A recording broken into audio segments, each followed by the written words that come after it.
Let me know when you have that last headline on screen. And the Profit is Proffit. All I've got is 7. So the seventh headline, Walgreens on Profit Road, Proffit Road, ampersand Route 29 is closing. Walgreens on Profit Road and Route 29 is closing. Then you can do the eighth headline, big box retail continues to close in CVille area. And then that'll give you all the headlines, and you can get the headlines on screen.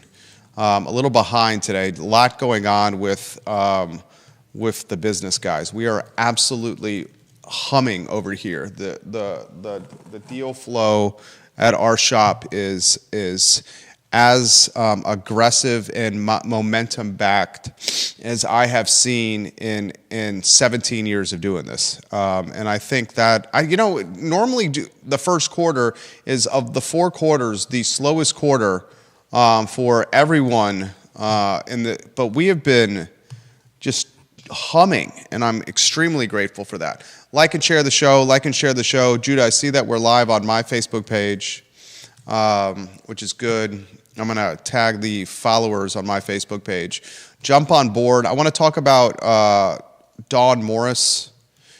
I'm almost even hesitant to associate the business that she owns with this sentencing, because I think it does a disservice to the business that she owns, a successful brand and business that she's built called higher education. And Elliot Harding makes that point on the record to the media who covered the case. Did you read the article from the Central Virginian? Yeah.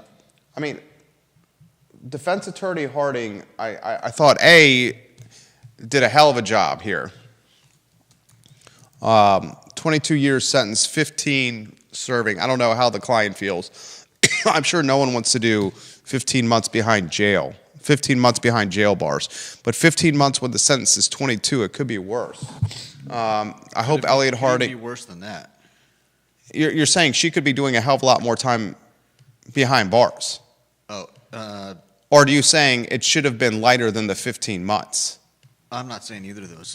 But the fact is that she initially faced a total of 162 years in prison. Right, which is insanity. And then she had to pay a obscene amount of money. Yeah. To the Commonwealth of Louisa County, right? Yeah. And Harding had some choice words for them, which I thought were extremely on point from Elliot Harding. No doubt. $144,793 was voluntarily forfeited from Dawn Morris to Lieutenant Martin Clay Hart Jr. of the Louisa County Sheriff's Office, pursuant to the previous plea agreement. I mean, this is something to talk about. We're also going to talk multifamily housing, a vacancy rate of over 7% in multifamily housing. Deep Throat has compiled some data for us, I stand corrected.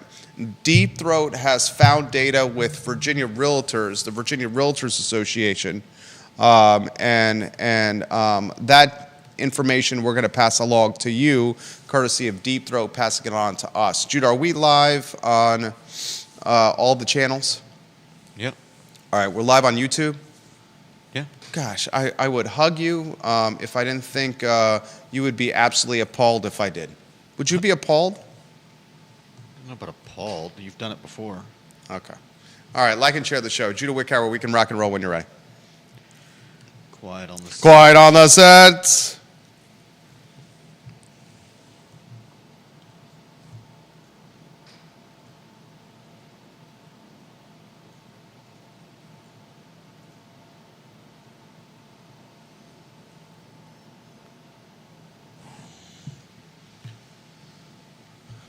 Good Thursday afternoon, guys. Thank you kindly for joining us on the I Love CVille show. I'm going to send a quick text message right now on a topic that is on the show. May I quote you on this on the show? ? A lot we're going to cover on the program as we're working content for this show literally in real time while talking into this microphone to you. I see word bubbles here. A lot I want to cover on the program, including just a terribly unfortunate situation. Dawn Morris, who is the owner of Higher Education, one of her locations is what, on West Main Street here? It's a head shop, right? I mean, it's the old school version of a head shop, right? I mean, what's the 2025 version or moniker or brand of a head shop? What is a head shop called in 2025? Is it still called a head shop? She got sentenced to 22 years in the slammer. She has to do 15 months. All of the 22 years were suspended except for 15 months. She also forfeited nearly $150,000 of revenue she said was generated from her higher education head shop business and not the open air drug market that she got in trouble for in a storage shed complex in Louisa County. Yeah. These open air drug markets, and open air drug market is an obscene description for these things. The open air drug market moniker is a moniker and description of yesteryear that is trumped up and hyperbolized and exaggerated by authorities to try to justify their pursuit of aggressive, sentencing, requests and years of time behind bars. I'll just be very straightforward with my commentary here.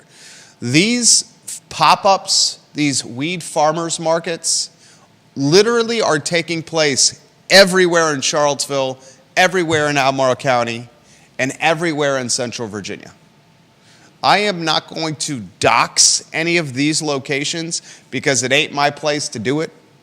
And I'm also a guy who is very pro-green, very pro-liberties, and very pro-freedom, and incredibly understanding that we have this marketplace operating in a gray area thanks to the political dysfunction that is going on in Richmond right now. Okay, and because of the political dysfunction or lack of legal clarity that is originating by our legislators in Richmond right now, our governor is a part of the problem. You have a marketplace, a gray area marketplace, where average Joes and average Sallys, your neighbors, your family and your friends, are growing weed, smoking weed, selling weed, trading weed. Literally, that's what's happening right now. And we have an individual in Louisa County, Dawn Morris, who's a successful businesswoman who's got 3 locations with her business, her brand, Higher Education, including the one we know of on West Main Street, that is now going to serve some time behind bars. She had a very talented attorney, friend of the program, Elliot Harding, who was able to get that sentencing reduced significantly, 15 months behind bars. He's texting me now. He says she'll only serve 9.5 months or so due to Virginia good time credits for nonviolent offenders, and she also did over 800 hours of community service. He's got some other commentary that I want to relay to you. Elliot, pass it along via this text feed here. I'm happy to pass it on live on air on the talk show here. I want to talk about this today. I also want to talk on today's program the vacancy rate for multifamily housing. I think we have some data, Judah. Do we have that data from Virginia Realtors we can put on screen? Yeah. We have a vacancy rate, according to Virginia Realtors, in the Charlottesville MSA, the greater Charlottesville metro area, of 7.5%. That vacancy rate, ladies and gentlemen, with multifamily, is a vacancy rate that is more significant. Deep Throat, I appreciate you passing this on to us. That is more significant, a higher vacancy rate in the Charlottesville area than Harrisonburg has, a higher vacancy rate than Winchester, than Blacksburg, than the Hampton Roads area, and portions of Northern Virginia. You have the activist community in Charlottesville, livable Charlottesville, and the Gillikin gang that are screaming, build, build, build, build, build.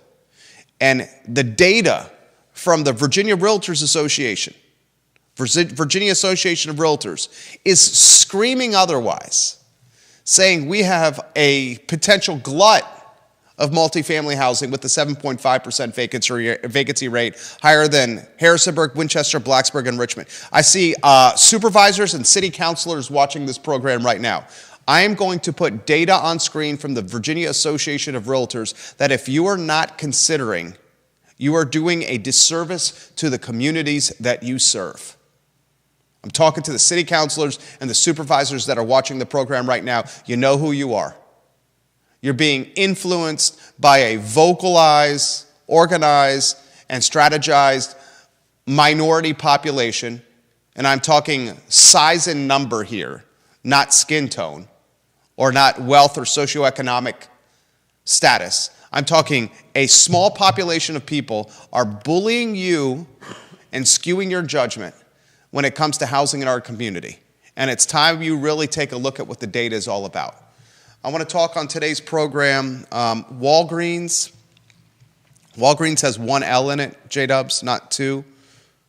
We need to make that edit on the headlines, please. Right. Walgreens on Route 29 and Prophet Road is closing. It is closing. And the collapse and demise of big box retail continues in the Charlottesville area.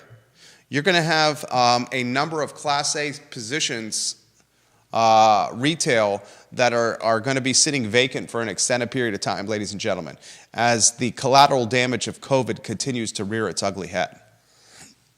A lot we're going to cover on the program.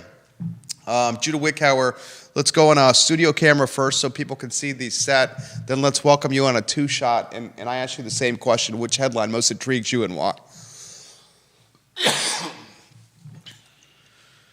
I mean, the whole discussion about the sentencing, and it goes hand in hand with the fact that that laws are changing.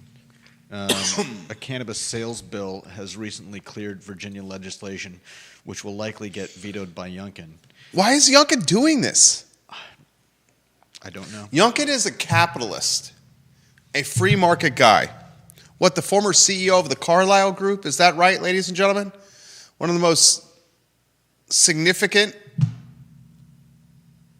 in the financial field. Am I remembering that correct? And yet he's taken weed as if it's like hardcore narcotics. Yeah. And it's creating this gray area where people are choosing to live and dance and operate within that is creating exposure points for some. Now, Dawn Morris has taken it to a different level by operating in Louisa County what the authorities have said is an open-air drug market. I am one who, on this program, often backs the blue. I'd say 95% of the time back the blue. And try to be open-minded to a lot of stuff. But to call what she was doing an open-air drug market, I think is a misrepresentation of what was happening. Rusty McGuire, the Commonwealth's attorney in Louisa County. What she got in trouble for was the boomers, was the shrooms. Right? If she's just pushing some weed and some cannabis and some indicas and some sativas and some vape pens and some gummies and some weed butter and some good old-fashioned Jerome Baker 18-foot tubes with fantastic design sidecars associated with the chalky tubes, she wouldn't have gotten in trouble. She was warned. The Commonwealth's attorney in Louisa, Rusty McGuire, and the Louisa County Police had warned her in 2022. Yeah. She chose to continue with being an entrepreneur in the gray area. The boomers, the mushrooms got her in trouble. But geez Louise, hell's bells here. We have people that are committing violent crime that are facing much less stringent sentencing standards, impositions, thresholds than what Dawn faced initially. Initially, what was it? Like 160 some odd years. Like 2 lifetimes. They got rid of, I believe they got rid of, it's either 4 or 5 of 9 charges during the case. They were given a, what is it, null prosequi, which means that they just didn't want to prosecute. They dropped the charges, but yeah, the boomers, as Jerry for some reason likes to call That's them. what they're called. They're called boomers. Okay. You ever taken mushrooms in your life? It's been quite a while. So is that a yes? You don't have to. You don't have to incriminate. I mean, who cares if you say yes? I'm not. Yeah, Yeah, it's been, like I said, a very long time. they're called boomers. Okay. Well, Shrooms, boomers, mushrooms, okay. caps and stems. I know that. I mean, I've just never heard them called boomers. grows on cow poo. It's from the earth. And you often come up with words that I've never heard anyone use. Every word that I've ever used is not words that I've made up from scratch. So you say. Speaking from personal experience. About what you talk about. 100%. Speaking from personal experience, without question. 100%. Now, obviously, times have changed for yours truly. As best thing that ever happened to me is my wife. 100%.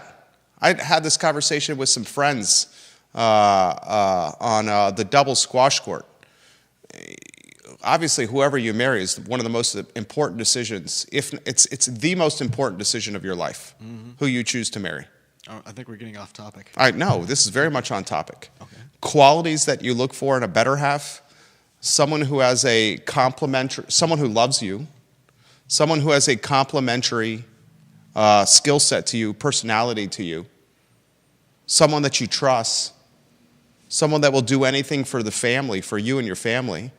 Look at the relationship her parents had, his parents had, because that's in a lot of ways a guideline or a model of what your future partner's expectations for a marriage are. But I made this comment in the most straight-face fashion. Marry someone you're slightly scared of. Marry someone you are slightly scared of that will hold you accountable every day. 10 years for us of being together this summer.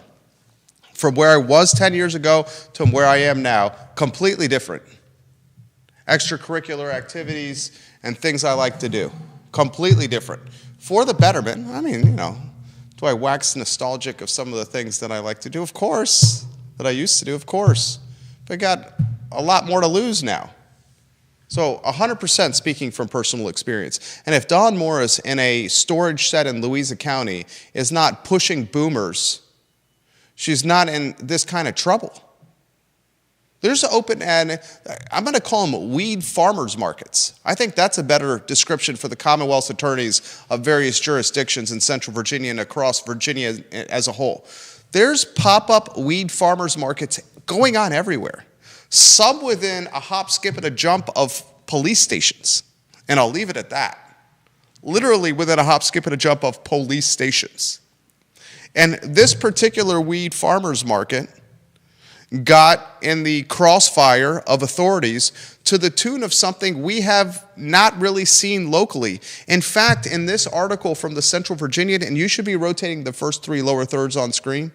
All right. And according to this article, the Commonwealth's attorney of Louisa County in some ways brags on the record in the courtroom that we've never hauled in this type of drug haul before in Louisa's history. Yeah. They say this is the greatest drug haul in Louisa County. Geez, Louise, you think that they would be talking about Pablo Escobar, bricks of yayo. Pablo Escobar, bricks of snow and cocaine and fentanyl. We're talking about weed and mushrooms. And for the parents that are watching this program that are more conservative in their approach to marijuana and to psychedelic mushrooms, and if they have kids listening to this, we're speaking in just everyday vernacular on today's talk show, okay? Everyday vernacular. Marijuana is something that undoubtedly should be legalized at this point. People are walking in front of the police station in downtown Charlottesville smoking blunts. They are walking down the mall smoking joints. The smell of weed in downtown Charlottesville is not just an everyday thing, it is the normal. It is the absolute normal. And nothing is being done about it. And there's weed farmers markets that are existing all over in Central Virginia where they're posting on social media, on Facebook, on when and time, place, and location of where you can go.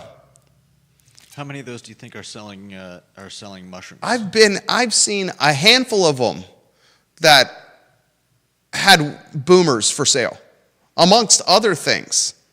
Now, I would bet you they're reeling that in significantly. At these weed farmers markets, ladies and gentlemen, you see, this is not the reefer madness of yesteryear. It's not college students and tattooed individuals with neck tattoos and the tear on their face tattooed, signifying how many people they've put 6 feet under the ground. At these weed farmers markets, you are seeing bankers and judges, attorneys, white-collar professionals, C-suite individuals, tenured UVA professors, doctors, the deacons of the church. That's who's going to these. I need folks to understand that's what's happening here. Now, what happened in this particular circumstance is Louisa County wanted to make an example out of the owner of higher education. B, they said we warned her. Esquire Harding, her defense attorney, makes the statement, you warned her and nothing happened to her? Right. Does that cause confusion? He stated that in the previous raid in 2022, they sent odd signals, quote unquote, when no charges were initially fired, thus leaving Morris allegedly operating under the assumption she was not breaking the law. I'd say that's an odd signal. I would say that is an odd signal. Yeah.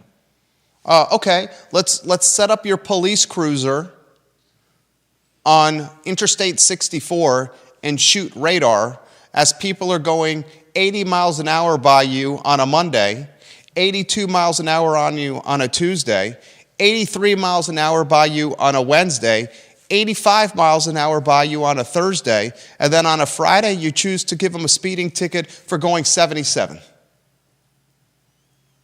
That's what that is. Yeah.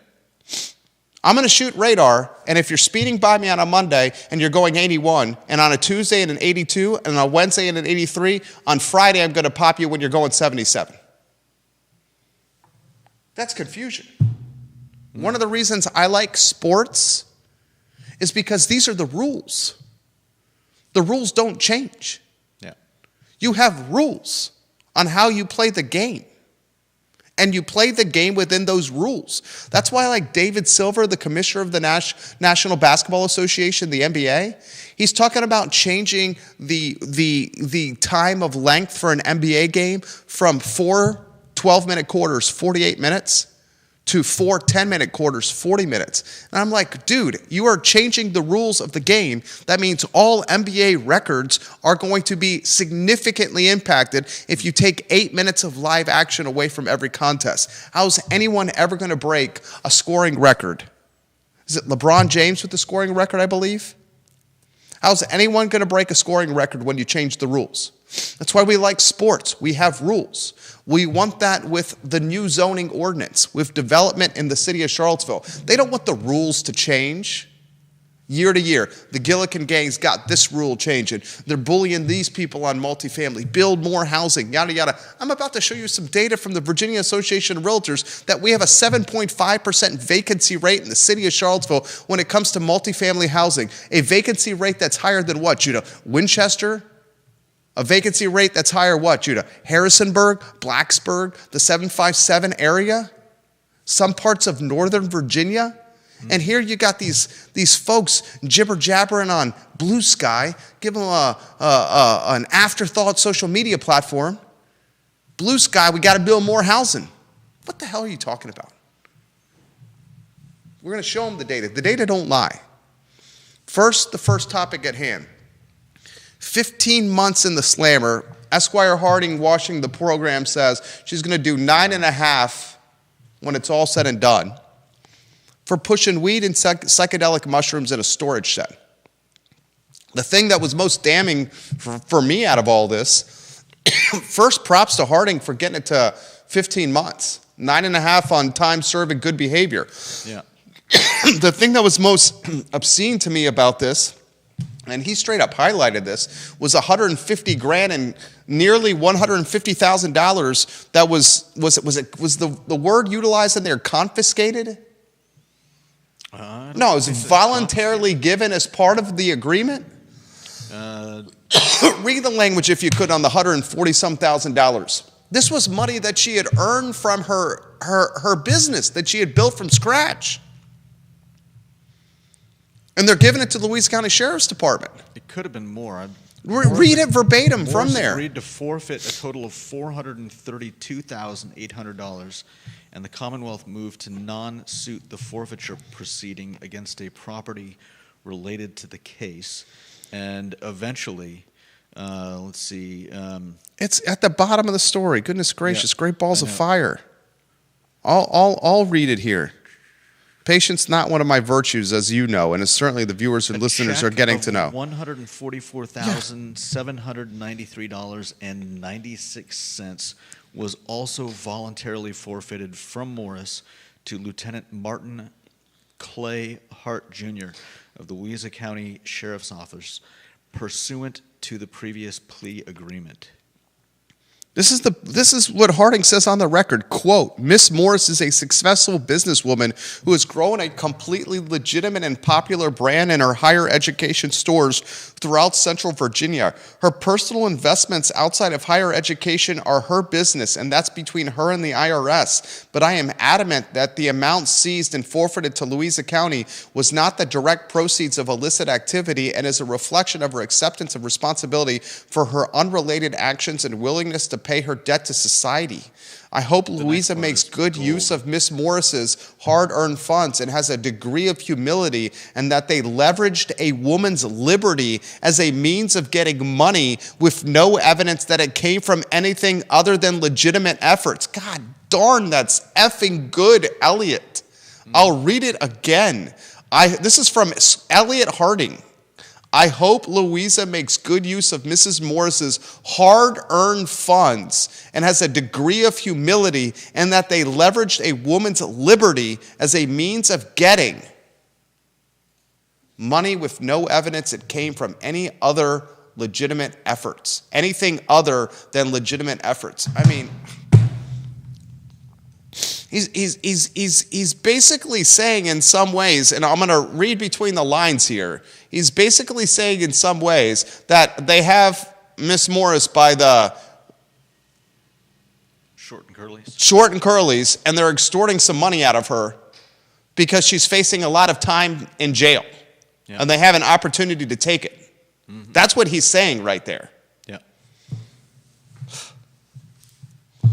Imagine being, it's 2025, and in a courtroom, someone is rolling out some weed and some mushrooms and touting it as the biggest drug bust in Louisa County history. I mean, it is.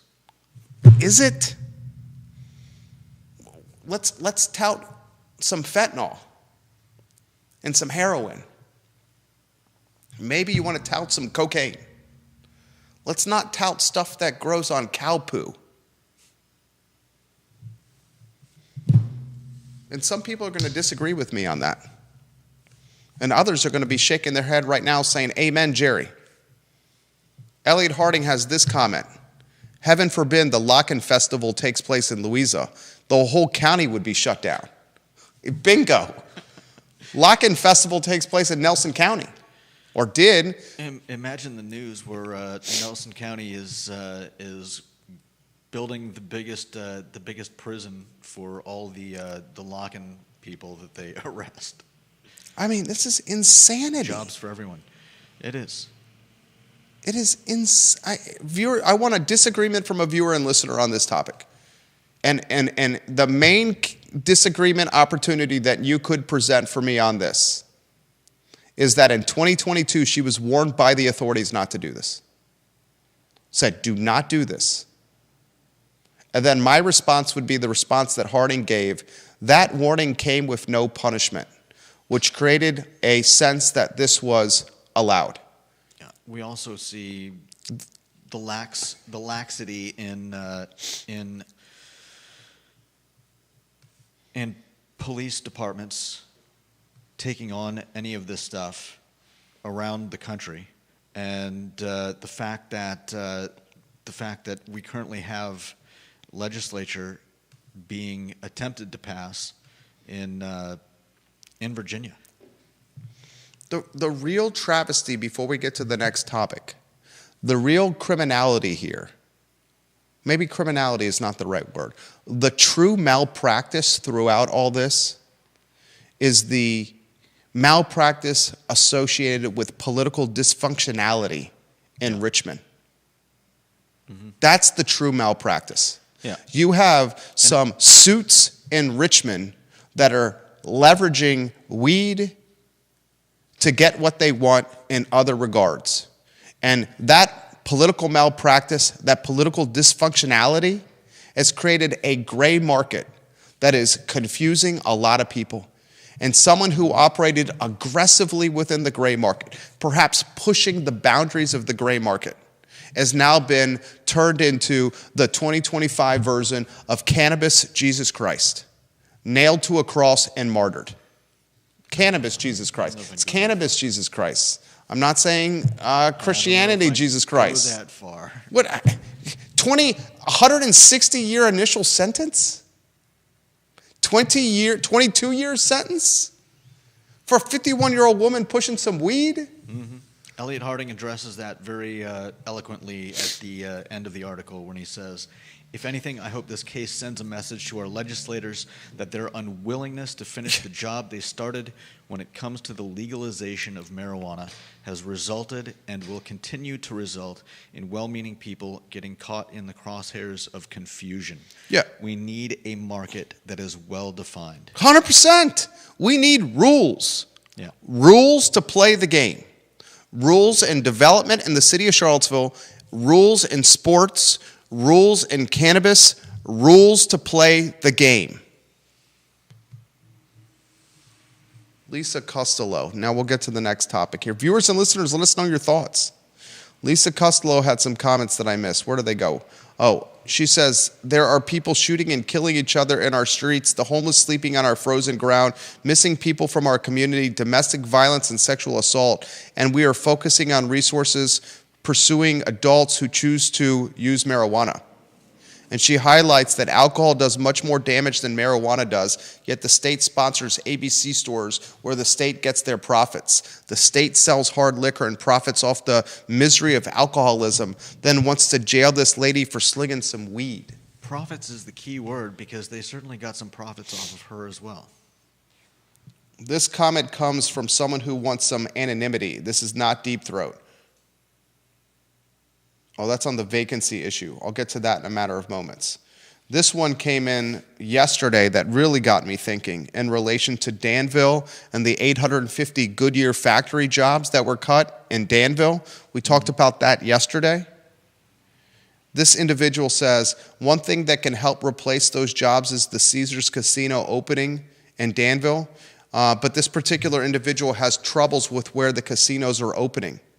He says they're not opening in affluent or resort destination areas. Instead, they're opening next to a military base in Virginia Beach, in Danville, and in Abington. Danville and Abington, he highlights, are in southwestern Virginia, where the poverty rate is high, where the opium pandemic is at its peak.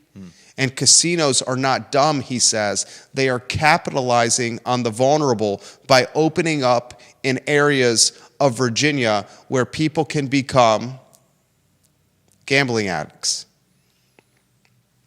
I mean, we kind of touched on that before when we were talking about the one-armed bandits and whether or not they belonged in Central Virginia. One-armed bandits? Yeah, the slot machines and the skill game machines. Okay, I think when I appreciate the metaphorical language as much as anyone, and I think that one-armed bandit is a fantastic reference. But when you utilize the one-armed bandit, I think you have to do some kind of reference to slot machine, so people don't think you're thinking of the guy from The Fugitive. Wow. Remember The Fugitive? That's a callback. There's a one-armed man. He's a one-armed man in The Fugitive. Are you the Harrison Ford? You can pull off Harrison Ford. I can see that. Conan Owen. He owns the Sir Speedy franchise. He's been really making the program better of late. I sincerely mean that. Ignorance of consequences or the law outlining them is no excuse. You want to excuse cannabis, okay, but shrooms can really mess someone up. She got in trouble for the psychedelic mushrooms. We all know that. She got in trouble for the boomers. We all know that. All right. Next headline. Viewers and listeners, let us know your thoughts. Do you have the data? Let's put the data on screen. We got supervisors and counselors watching us over here, folks. Put the data on screen for the Virginia Association of Realtors. You got it on screen? Yeah. Look at the screen. Everyone, look at the screen. Look at the screen. Look at the screen. Can they read this easily, Judah, by looking at the screen? Depends on what they're watching this on. I would say that they can probably read the individual titles. I don't know if they can read the numbers underneath. Okay. Look at the screen. Multifamily housing. The person who's put this on my radar of late is Deep Throat, number one in the family. He's put this on my radar. And then the more that this has been positioned on my radar by Deep Throat, number one in the family, the more I'm like, what the hell is going on in our community? We have a vacancy rate in the Charlottesville metro area, and you look in the top left there, and you can find these numbers in the Virginia Association of Realtors. Easily find these numbers. 7.5% vacancy rate in multifamily in the Charlottesville MSA. 7.5%, ladies and gentlemen. That's a vacancy rate that is higher than Harrisonburg, a vacancy rate that's higher than the Hampton Roads area, than Winchester, than Blacksburg, and a portion of Northern Virginia. We're on the higher end of vacancy rates in the Commonwealth of Virginia. And yet we have the Gilligan gang in livable CVille trying to bully elected officials and trying to tar and feather taxpayers who ask that infrastructure be prioritized ahead of housing. And then the Gilligan gang in livable CVille says things like, oh, you're nothing but a NIMBY, not in my backyard, or take it even further and start using the R word. You know what the R word is? Oh yeah, I think I know what that one is. What's the R word? That's the. I've got to say it's the fallback for weak arguments. What's the R word? Racist. Yeah. The reality is this. Here's the reality. The vacancy rate is 7.5%. And here's the reality. We interviewed about a week and a half ago, it might have even been, it was 8 days ago, Mitch Corti, the Executive Vice President of Development for Subtext, a national development company that's building 1,300 beds on Stadium Road. They secured a land lease that he put somewhere between 90 and 100 years, a land lease with the Canton Companies, a locally owned operation. In fact, the Canton Companies is the one that's doing the Old Ivy Road Bridge project, where it's going to close down a portion of Old Ivy Road for a chunk of time, like a year and change. And Subtext is bringing 1,300 plus beds in the next couple years to Stadium Road. And this is happening at the exact same time that Greystar is bringing more than 500 apartments to Old Ivy Road. And this is happening at the exact same time that UVA is going to require second years to live on grounds. So all at the same time, we're going to have 1,300 student apartments 1,300 plus student beds, 400 and some apartments built by Scott Stadium, 500 plus apartments built next to St. Anne's Belfield, where UVA is expanding in that direction westward, and second years being required to live on grounds by the University of Virginia.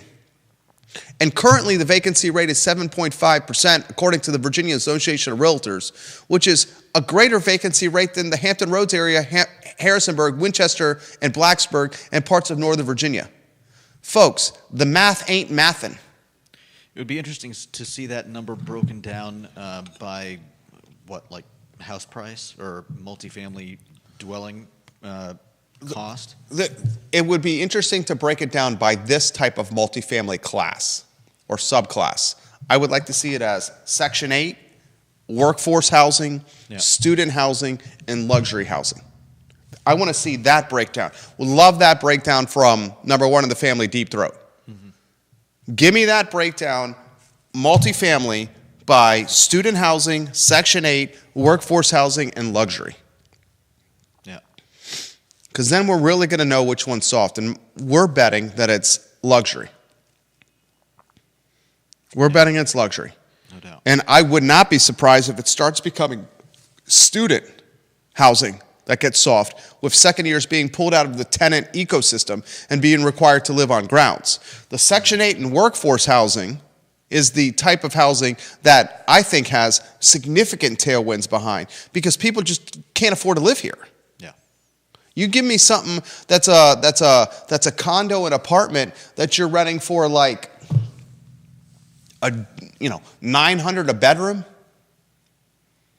or a 3-bedroom, 2-bath condo that's renting for $2,800 a month. I own one of those. Those rent all day, every day, and twice on Sunday. What are you talking? That's like $900 and change a bedroom. A 3-bedroom, 2-bath. Those have no problem renting. Yeah. And the people that are screaming out there, perfection is the enemy of productivity. Perfection is the enemy of production. Yeah, you keep building luxury apartments and let's see what happens to your business model. And the insane thing, old Jeff Levine, the Big Apple developer who's got an estate in North Garden, who built the luxury apartments where Blue Moon Diner is, revitalized the Blue Moon Diner on West Main. He's trying to build, 18 stories? Where the Violent Crown movie theater is in his 3rd or 4th presentation with BAR, the Board of Architectural Review in the city, and he wants to build hundreds of apartments on the downtown mall. Jesus, what is going on here?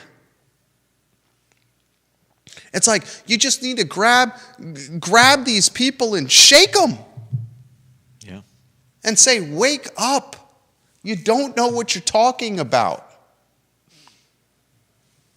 You don't know what you're talking about.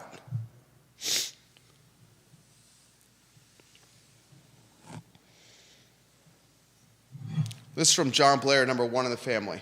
Number 2 in the family, excuse me. It's good to see you yesterday, John.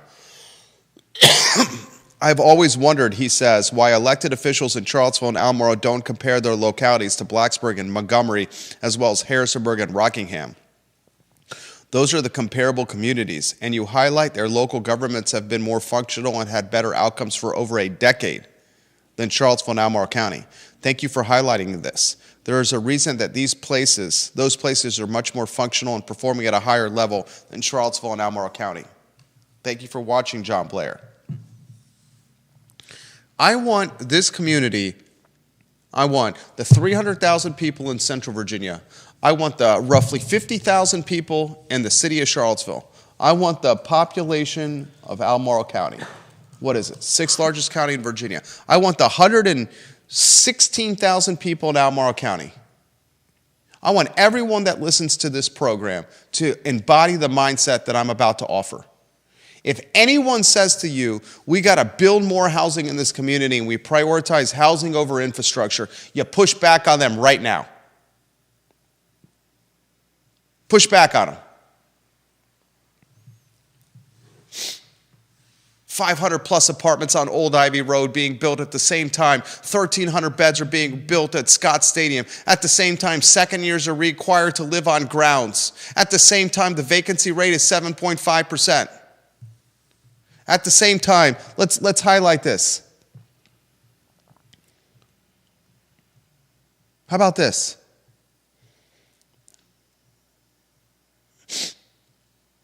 Ridge at North Point, 279-unit new luxury rental project. The Ridge at North Point, Judah. 135 of those are empty. 135 of them. How about this one?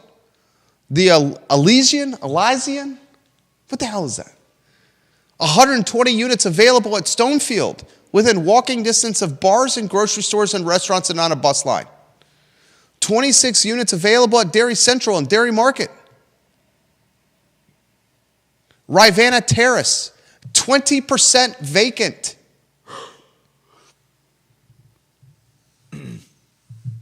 This comes in from someone who's asking for anonymity. When you discuss the vacancy issue, you might mention that livable CVille is still pushing an expansion of the development area with coded language, quote, establish a sizable transition area to create more density in the urban ring.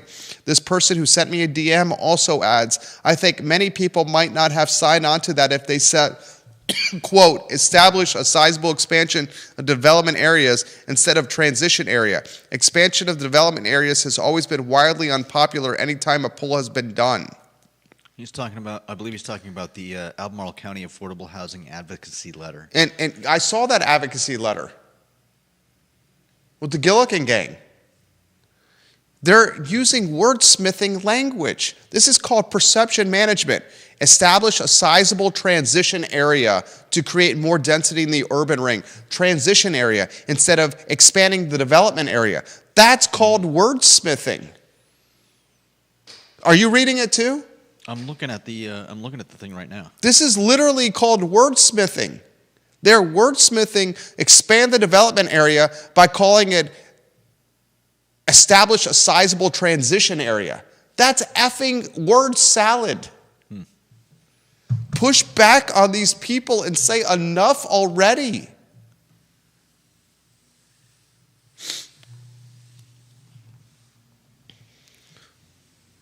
Chad Wood says, wow, this is all very telling. Bill McChesney highlights that the one-armed man was Richard Kimball. The fugitive. That does ring a bell. Wasn't Richard Kimball Harrison Ford? Yeah, it does ring a bell. Richard Kimball was Harrison Ford, not the one-armed man. That's Dr. Richard Kimball was Harrison Ford. Oh, he says David Jansen played Richard Kimball in the series. Dr. Richard Kimball. I got to watch The Fugitive. I'm watching Michael Clayton currently. I stayed up till like 1 in the morning last night watching Michael Clayton. What movie did I watch before that, sweetheart? I watched something before that. What was the George Clooney? The Ides of March. Had a fantastic cast. Was on a short list for an Oscar. The Ides of March. That was also very good. Neil Williamson shares a link. He calls it lasagna. And Lonnie Murray gives the laugh emoji to the link shared. I don't think he's laughing at the link. He just appreciates that Neil likes to highlight, use pop culture in his commentary. Just push back on it. And the crazy, here's the, this is the borderline most nauseous thing that I'm seeing. Are you ready for this? Viewers and listeners, sit back for this. I really hope you're hearing this one, Deep Throat, and the elected officials that are watching the program. Are you ready for this? The livable CVille Gillikin gang were the people that ramrodded the new zoning ordinance through in the iteration we have today. And then when it first materialized, they were standing at the peak of Childs Mountain and Carter's Mountain, pounding their chest and screaming like Braveheart, proudly championing what they had done, creating the most radical zoning ordinance maybe in all of America, certainly the Commonwealth. And this pounding your chest like Mel Gibson and Braveheart, like aim small, miss small, Mel Gibson and The Patriot. Screaming that, look at what we've done. It's for the betterment of the community. And not a single reality has materialized of affordability from that zoning ordinance. Nothing. If anything, all it has done is cost taxpayers money as residents are suing the city because of malpractice with that new zoning ordinance. Suing the city. Yeah. And the city ain't going to do anything with that zoning ordinance when there's an active lawsuit going on. It's done nothing. And those same people that championing the new zoning ordinance and saying, look at what we did, the most radical zoning ordinance, this is for the best of Charlottesville, and Dick has materialized.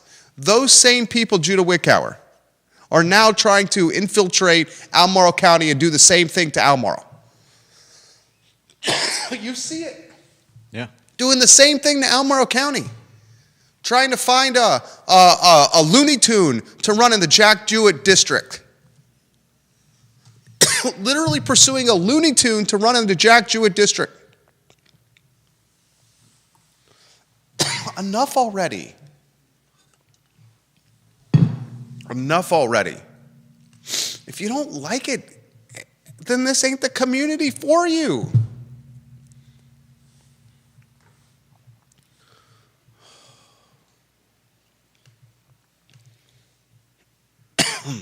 Anything you want to add? Kristen Grimes and Carol Thorpe, welcome to the program. Multiple media outlets watching the show as we speak. Anything you want to add? Yeah, I mean, I think we need, I don't know. It's nuts. Obviously, we need to do something to incentivize lower income housing, but I don't have the answer to how to do that. Deep Throat says this: the next humiliation, his words, not mine, for the folks at the mental midgets at livable CVille will be when the appellate courts in Virginia consider Alexandria, Arlington, and Charlottesville zoning. They are all together and they were all struck down. Can somebody explain to me how the person making the decision, the judge making the decision in the Charlottesville lawsuit, lives in the city, whose partner, whose wife was a housing activist, an advocate? Can you help me understand? Does that not speak of conflict of interest? When in Northern Virginia, in the same circumstances, not one, but a few judges recused themselves and said, we shouldn't be offering our opinion on this, our judgment on this? Yeah, I believe it was 4 judges. Was it 4? I think it was 4. Can you explain how that isn't? I mean, they had to get a retired judge to come in. Right. Because they're all like, dude, we own our number one item in our retirement portfolio is our homes, and it would dramatically uptick in value or be impacted by whatever I'm making a judgment on. Yeah, even if they're not using it as a means of expanding their portfolios, there's still the appearance of impropriety. That's like Greg Maddox or Tom Glavine or John Smoltz or Roger Clemens or Pedro Martinez or Andy Pettit being the ones that called the balls and strikes on the pitches they threw. Roger the Rocket Clemens and Nolan Ryan and Tom Glavine and John Smoltz and Andy Pettit should not be the ones that determine the balls and strikes on the pitches they throw from the mound.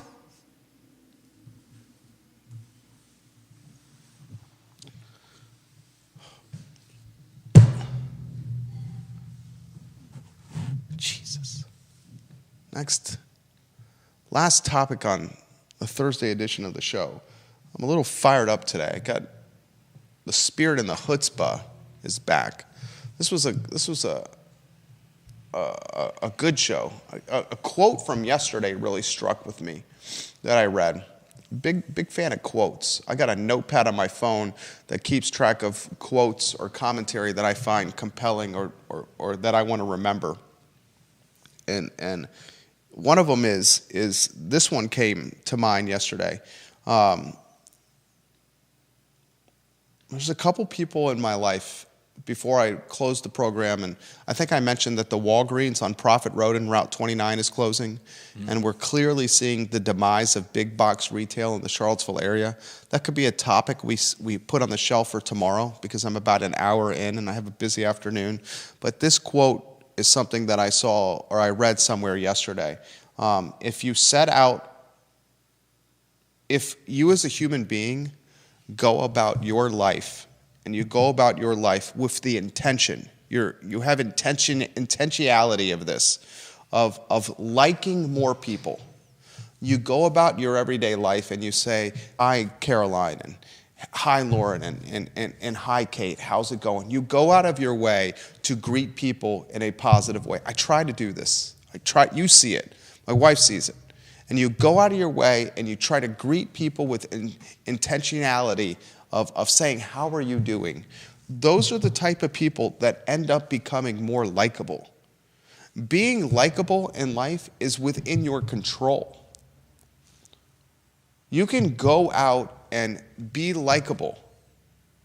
And that intentionality, can you go to the Market Street camera and look at this guy? Okay, he's going away. Oh. He was doing a seance on the tree outside of our studio. A seance? My point is this, as we close here. The folks that I've seen that have a lot of friends,